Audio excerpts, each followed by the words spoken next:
Pablo, ang mga taga-Colosas, at tayo man, nag-aaral ng mga taga-Colosas, tayo man ay hinihimok ng banal na salita, ng banal na kasulatan, na tayo man ay manahan sa ating sagana ang salita ng ating Panginoong Jesucristo. Okay? Sa Tagalog sabi, manahan nawang sagana sa inyo ang salita ni Kristo ayon sa buong karunungan. Kayo'y mga turuan at mga papaalalahanan sa isa't isa sa pamamagitan ng mga salmo, ng mga himno, mga awit na ukol sa Espiritu na magsiawit kayong may biyaya sa inyong puso. Alam niyo ba yung pag-aawitan natin, hindi tayo basta nag-aawitan lang eh.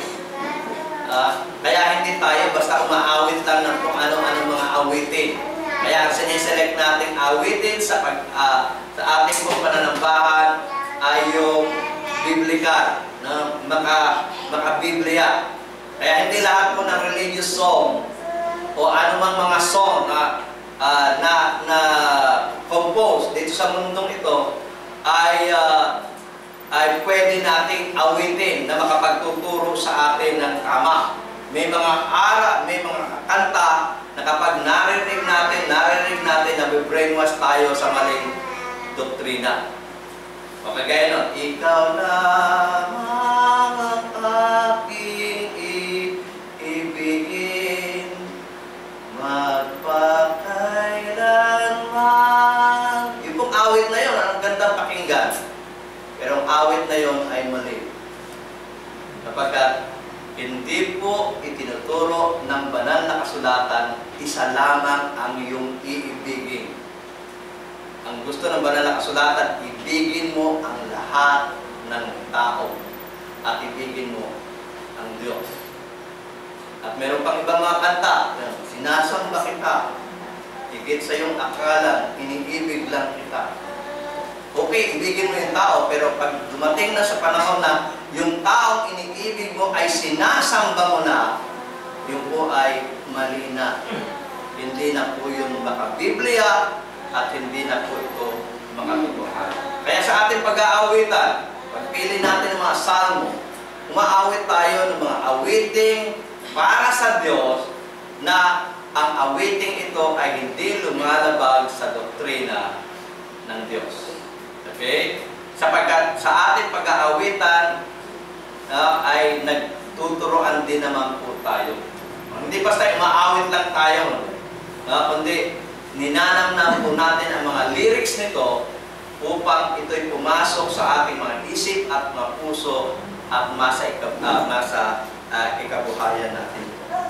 So, sa Colossus chapter 3 verse 17, ang sabi po sa Tagalog, anumang inyong ginagawa sa salita o sa gawa, gawin ninyong lahat sa pangalan ng Panginoong Jesus na nagpapasalamat kayo sa Diyos sa pamamagitan niya. Sa English, ando po sa monitor natin, ang sabi, whatsoever you do, in word or in deed, do all in the name of the Lord, giving thanks to God, the Father, through Him. Kaya, ito yung tunay na nakay Kristo eh. Sa bawat gawa mo, sa bawat sinasabi mo, ay dapat isasang-alang-alang mo ang ating Panginoon sa Kristo. Isipin mo muna, bago mo sabihin nila, diba sinasabi, think million times before you say it, but do it. Kasi nga, dapat ang ginagawa mo nasa sang-ayon kung ano ang kagustuhan ni Kristo. Bago mo sapakin yung iyong kapitbahay, alamin mo muna, turo ba ni Kristo ito? Bago mo patayin, o bago mo murahin. Isipin mo muna sa sarili mo, inutusan ba ako ni Kristo murahin ko kapitbahay ko? Hindi po. Na kailangan, ano man ang ating ginagawa, ano man ang ating sasalitain, dapat sabi rito, ano man inyong ginagawa, sa salita o sa gawa, gawin ninyong lahat sa pangalan ng ating Panginoon. Ibig sabihin ng pangalan, authority, o yung aral o utos ng Panginoon. Ano man ang gagawin natin, sang-ayon sa utos ng Panginoon. Ano man ang ating gagawin, ayon sa autoridad niya. Ano man ang ating gagawin, ayon sa aral niya. Hindi po tayo lalabag doon. Para sa ganon, ay makagawa tayo ng ayon sa kagustuhan ng Panginoon. Bagamat ang sinusulatan ng mga taga-Colosas, ito ay angkop din naman sa atin sa panahong ito ng mga iglesia ng Panginoong Diyos. Binabasa po natin, nag-aaralan natin, huwag po natin kalimutan, ang sulat ng Apostol Pablo sa mga taga-Colosas, tinuturuan sila sa tamang pamumuhay, sa tamang pag-uugali. Sapagkat